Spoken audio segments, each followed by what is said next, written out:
ఈ జగత్తులో ప్రతి వ్యక్తికి ఏదో ఒక విధమైన బలహీనత తప్పక ఉంటుంది. ఎలాగంటే ఒకడు బహువేగంగా పరిగెత్తలేకుంటే మరొకడు అధిక భారం మోయలేకపోవచ్చు. ఒకడు చికిత్స లేని రోగంతో బాధపడుతుంటే ఇంకొకడు పఠించిన పాఠాలను జ్ఞాపకం ఉంచుకోలేకపోవచ్చు. ఇలాంటి ఉదాహరణలు అనేకానేకం ఉన్నాయి. జీవితంలో సర్వము ప్రాప్తించినవాడు ఎవరినైనా మీరు ఎరుగుదురా? కానీ మనం జీవితాంతం ఒక్క బలహీనతను జీవితానికి కేంద్రంగా భావిస్తుంటాం.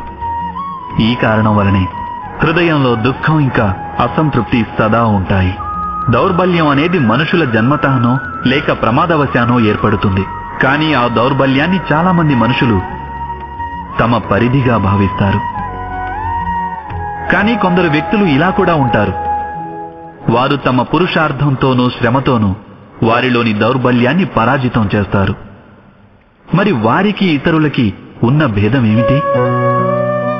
ఇదెప్పుడైనా మీరు ఆలోచించారా? దీనికి సమాధానం సరళమైందే. ఏ వ్యక్తి అయితే దౌర్బల్యం వల్ల పరాజితుడు కాడో, ఎవరైతే పురుషార్థం నెరవేర్చాలనే సాహసం గుండెల్లో నింపుకుంటారో వారు దౌర్బల్యాన్ని అధిగమించి వెళ్తారు. అంటే దౌర్బల్యం అనేది ఆ ఈశ్వరదత్తమే. కాని పరిధులు ఏర్పరుచుకునేది మనుషుల మనసే. మీరే ఆలోచించండి.